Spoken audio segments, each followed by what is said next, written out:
Buenos días, queridos amigos, queridos hermanos. Encantado de compartir este domingo con ustedes. ¿Cuántos de nosotros no hemos querido huir? Y hemos escuchado decir a muchas personas en estos tiempos tan difíciles cosas como: me siento viviendo en una película de Hollywood. Esto es una pesadilla. ¿Cómo quisiera que alguien viniera y me despertara de esta pesadilla? Ya no aguanto más, qué insoportable toda esta situación. Me tengo que ir de aquí.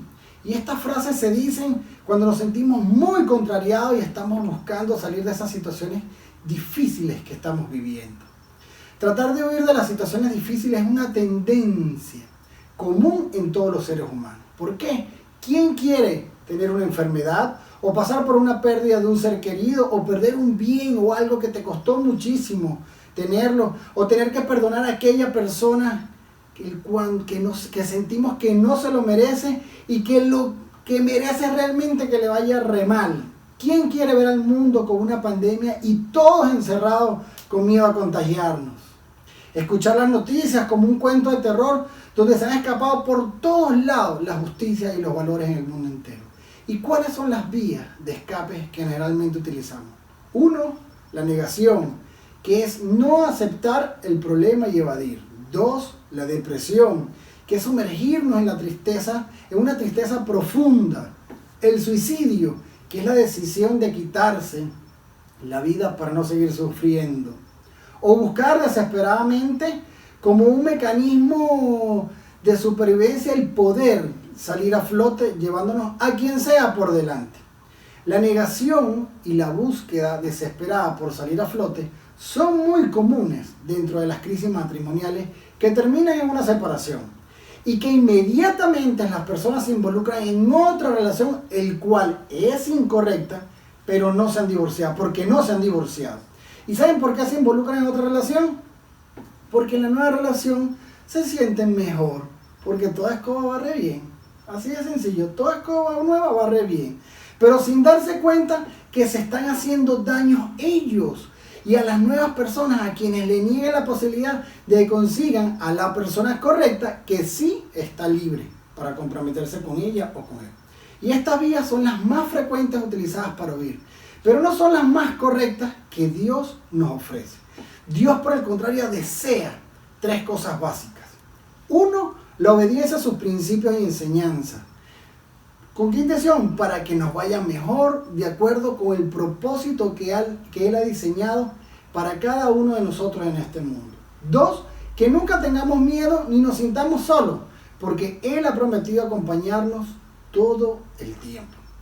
3, y que enfrentemos y aprendamos con valentía cada circunstancia adversa. Pero cuando insistimos en esa huida, lo menos que queremos es que nos hablen de Dios, porque ya sabemos lo que nos van a decir. Sigue adelante con el plan original y no queremos. Y es verdad que dentro de la situación difícil puede que Dios no nos libre del palo de agua, pero seguro nos ofrecerá un paraguas para resguardarnos. Huir de lo que nos toca vivir es de una u otra forma tratar de huir de Dios. Y uno se pregunta, ¿cómo se puede huir de Dios? En la Biblia encontramos una historia en el libro de Jonás, una historia súper interesante. Es la historia de Jonás, quien fue el mayor escapista de Dios de toda la historia del mundo conocido.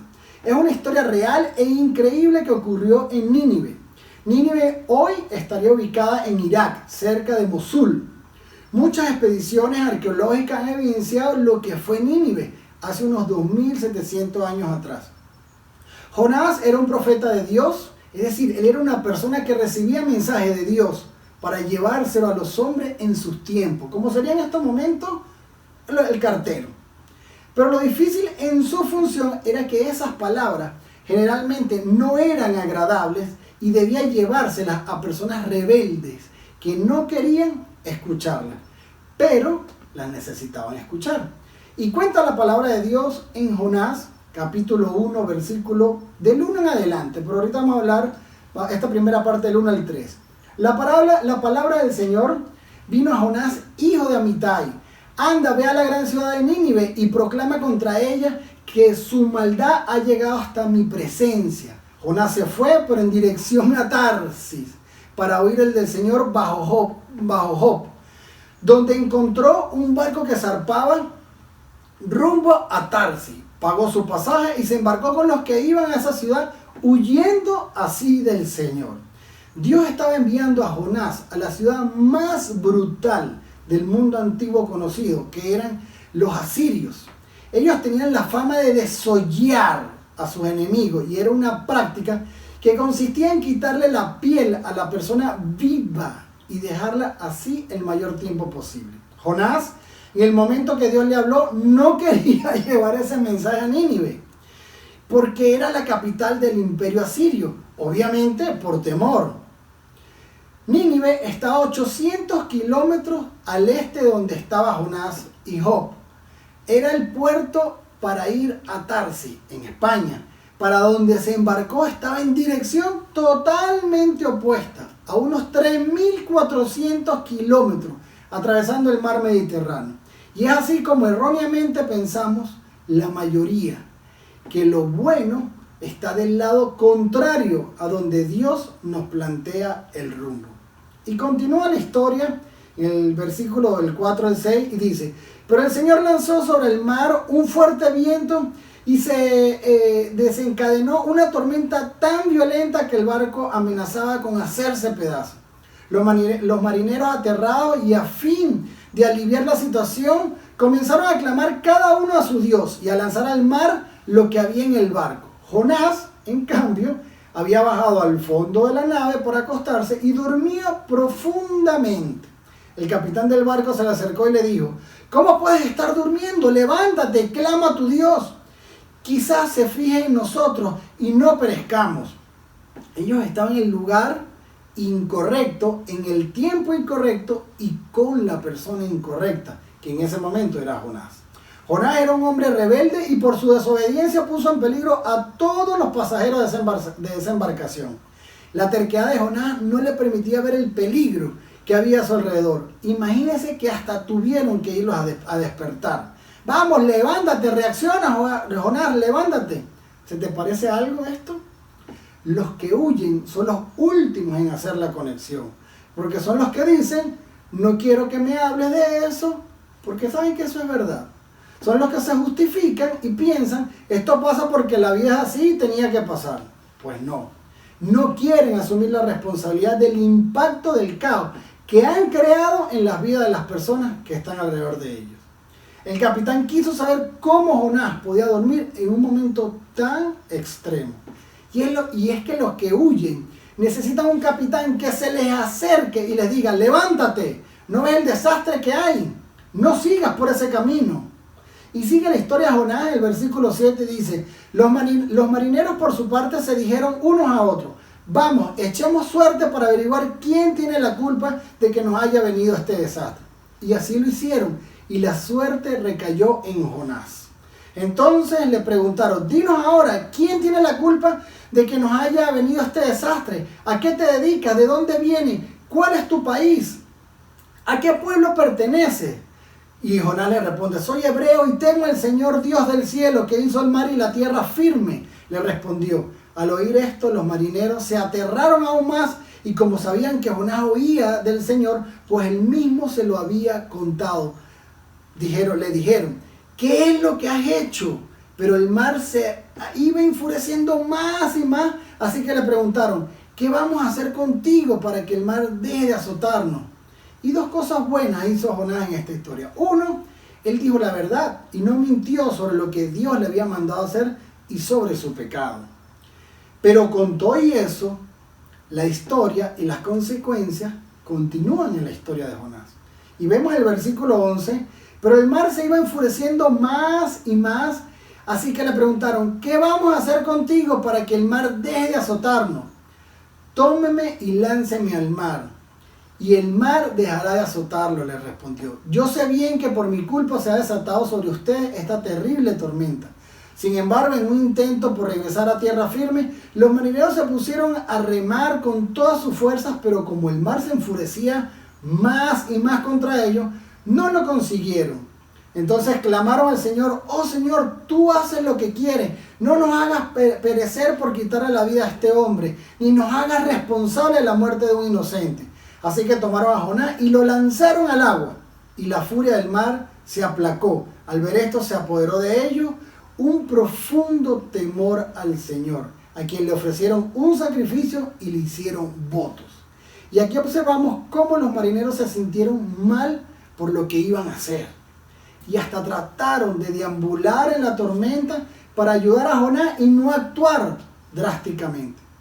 Pero todo continuaba igual. ¿Y por qué Jonás le pedía que le echaran al mar? ¿Por qué no saltó él mismo del barco? Seguro por lo que lo llevó a huir, por temor o por rebeldía de no querer hacer la voluntad de Dios. Entonces el capitán y los marineros clamaron a Dios diciéndole: Señor, no nos hagas responsables si este hombre es inocente, pero para Dios Jonás no era inocente, era rebelde y desobediente, y ellas traen sus consecuencias. ¿Te puedes imaginar esta escena? Olas de más de 10 metros y de repente, cuando ya todo está perdido, arrojan a Jonás y todo se aplaca, volviendo a la normalidad. ¿Sabe qué hicieron los marineros al enterarse de verdad, de la verdad que les dio Jonás? Adoraron a Dios. Empezaron a adorar a Dios. Pero ¿y Jonás? Todo no termina allí. Y viene lo más increíble de esta historia. En el versículo 17. El Señor por su parte dispuso un enorme pez para que se tragara a Jonás, quien pasó 3 días y 3 noches en su vientre. Increíble, ¿verdad? Que pudiera pasar 3 días y 3 noches. La primera cosa buena que hizo fue que dijo la verdad a los marineros. Y la segunda cosa buena que hizo Jonás, lo podemos ver en el capítulo 2, versículos 1 y 2. Entonces Jonás oró al Señor su Dios desde el vientre del pez y dijo: en mi angustia clamé al Señor y Él me respondió. Desde las entrañas del sepulcro pedí auxilio y tú escuchaste mi clamor. ¡Wow! La terquedad es así. Hasta que no llegamos al hoyo más profundo, no nos arrepentimos. No nos arrepentimos. Huir de Dios es vivir en una mentira. Jonás descubrió que podía huir de Dios, pero no podía escapar de Él. El pez no fue un castigo de Dios para Jonás, sino fue el medio de rescate que Dios le envió para que continuara con su mejor historia de vida. Y dice en el capítulo 2, versículo 10, entonces el Señor dio una orden y el pez vomitó a Jonás en tierra firme.